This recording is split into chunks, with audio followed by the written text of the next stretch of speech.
show floor of E3 2011. I'm on the top level of the Sony booth. We'll be looking at the rest of this booth later, but first, we have to check out the Vita, obviously, because that's probably the biggest news coming out of the show. We're here at the top level. We're just going to go right here and see what they got on the lineup. As you know, they revealed the big price point, the form factor, all the games that are be coming out, playable, as well as, all the information you want to know about the Vita, as well as the name. So right now we're taking a look at, what is this game?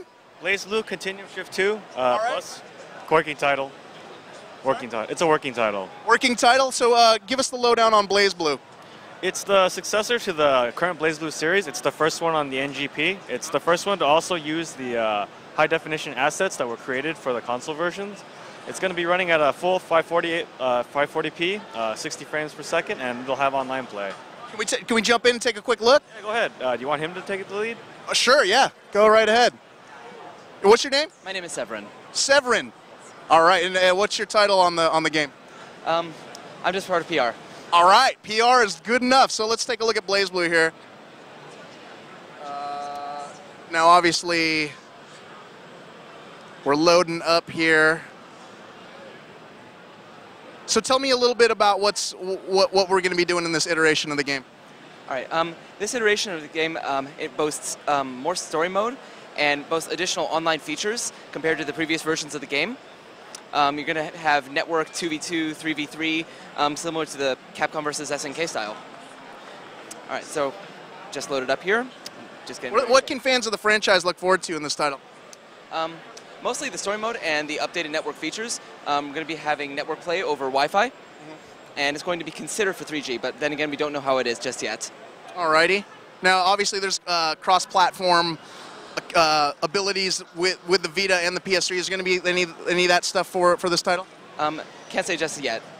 Can't say just yet, but news to come, yeah? News to come, yeah. All right, cool. Well, that's BlazBlue on the Vita. Thanks again for showing off, Severin, right?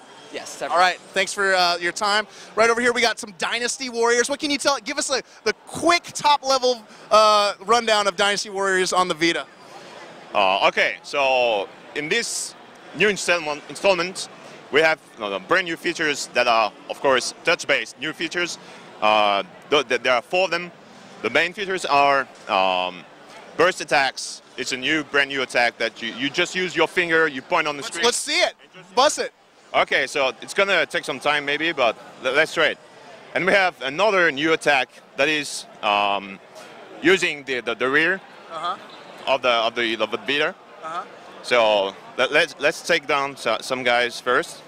Then let's build up this gauge here, the green gauge that you see.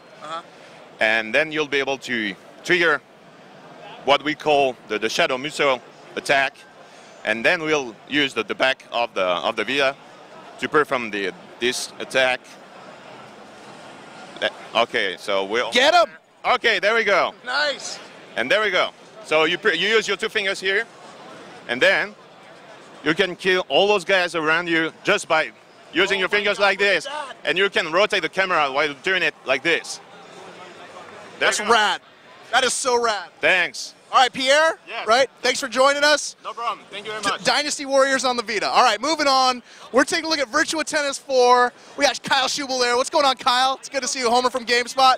We're gonna talk to David Kempshaw, right? Hi there, how you doing? Yeah. Good, so let's talk about Virtua Tennis 4 on the Vita. Okay, so Virtua Tennis 4 on the Vita was announced yesterday. It's playable here all week, and it tries to utilize as many of the Vita functionalities as possible. So the demo we have today is touchscreen, and basically the way that you go around the touchscreen, I'm afraid it's got the only way that we can take footage of this is over somebody's shoulder. So okay. All right. Well, you can talk about the features and then, maybe go through it. Over my shoulder. Sure. So the touchscreen is very simple. The only thing that you do with the touchscreen, just let it load, is there are a variety of different shots to move the player around the court. All I do is I move to where I want him to move, and he'll obey my command and move straight away. So that's how you move the player around the court. In order to serve, you tap and then press. So a lot of the interface is happening right on screen then? Yeah, that's right. And then to do a backspin shot, you just pull backwards like that. To do a topspin shot, you press forward like that. And then to perform a lob, I'll try and do one, although he won't come to the net for it. Try and do a lob, it's backing up like that. Nice. So I guess the only question is Nadal going to be as hard in this game as he is in real life? He will be. They all will be. But that's not just all the touchscreen. So the navigation as well. The front touchscreen, you can navigate around anything, and also with the rear touchscreen, you can navigate around the menu system and the World Tour.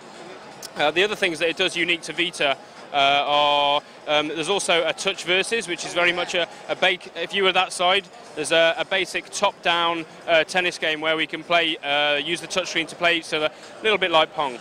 And that's just something that's a little bit more fun. There's also the mini games, and some of those will utilise the gyroscope as well. And you'll be able to upload a picture of your face into your character using the camera, and also you'll be able to upload animations of the players in game onto any photo you want. So you can make photos of Rafa Nadal playing in your living room or in your back garden. Same with Federer, any of those guys. So that's just a bit fun. Doesn't affect the gameplay, but it's just a little bit fun. All right. So when's the game coming out? It'll be at launch. At launch, awesome, cool. Thanks for joining us, David, No problem. for the Thanks quick for taking rundown. Have a good rest of the show. We're gonna take a look around here. We got, I actually really want to check out Little Big Planet because I'm a huge LBP fan, and these guys at Media Molecule are doing some awesome stuff here. So let's kind of listen in here and talk about. Hey guys. Hey, how's it going? Hey, not bad. So we're kind of explaining some of the different features of Little Big Planet Vita here. So they're kind of demoing the different touchscreen capabilities. Cool. And as I understand it, and it was talked about last night at the press conference, that this title's being built basically from the ground up. It's not simply a port, right? So This is absolutely made for Vita. I think he can actually speak to this a little bit more. all right. I'm Homer from GameSpot. We're taking a look at all the Vita titles. How's it going, man? What's your name? I'm Pete Smith from Sony. How's it going, Pete? Fine, thank you very much. All right. So give us the quick rundown. I know a lot of people got a lot of information last night, but here it is in action. Yeah. So the game is just so tactile. Sorry. It's okay. And what's amazing is it just really feels like it's been made for the NGP. It's like if we just decided to do a game from scratch, it would have been this game. Right.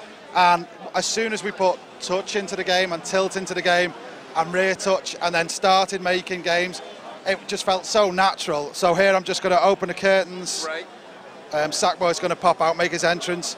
You can see that this material is Nice. touchable. So, and the great thing is with Little Big Planet is everything that we do in the game, people can do themselves. So they can, if you've always wanted to do a rear touch mini game, a little puzzle game, you can just get this. You can make it yourself. You can make a front touch game. You can make rear touch and front touch and back touch and tilt and microphone, and you can, it might be a bit All sorts of complicated, madness. but you can do whatever you want. So obviously the ongoing theme here in the Little Big Planet franchise is customization. Is there going to be the same type of level creation capabilities on the Vita as there was in the PS3 versions? Absolutely. So we've got all of the tools from Little Big Planet 2, plus a load of new tools for Vita as well. Like, obviously we need tools to be able to use rear touch, tilt, and also the game's going to be a little bit more about standalone games as opposed to big epic platform levels. So we've had to do some new tools to take that into account as well. And we've got like multi-touch, we've got asynchronous play, so that all needs new tools. And then the other thing with the tools is we've made everything touch-based. So if I just open up Pop It, you'll see that I could just move through Pop It, select my characters, and that makes touch a little bit more accessible, which is a great thing. The more accessible touch is, the more people create. Sorry, the more accessible create is, the more people will do it. The more levels we get, the more content we get. So we want to make create as accessible as we possibly can, and the touch has really helped that. So now you'll see I've got a tilt level. Sorry, I'm just going to grab onto this dude's feet. Using some gyroscope action. Yep, absolutely. So I guess the question, another question I have is, obviously Vita is going to be cross-platform compatible, right? Is there going to be some compatibility with the PS3 titles? So the compatibility, what we've got in terms of the actual game is that we will share all of the costumes that you've bought on it as DLC, which we thought was really important. If you bought, Spider-Man, then, or Toy Story, we've got a new pack that we've just announced. If you bought Buzz Lightyear, that Buzz Lightyear costume will come across PlayStation Vita. But we really want to make sure that we're sharing the community. So all of our community aspects like lbp.me, which is our way of finding good levels and recommending levels, following your friends' activities, all of that's going to be totally compatible with the game as well. Cool, very cool. I'm going to have to cut you off, but let's talk about when the game's coming out. It's going to be a launch title? No, the game's going to come out in 2012. Okay. we're not at the moment being any more accurate than that. A little bit more of a wait, but I'm sure it's going to be well worth it. Absolutely, totally. Awesome. Well, thanks for joining us. I really appreciate it. Enjoy the rest of your show. And yeah, that's the PlayStation Vita. There's a lot more titles here on the show floor, and we're going to check in again to go take a look at the rest of those. But in the meantime, let's go back to the stage.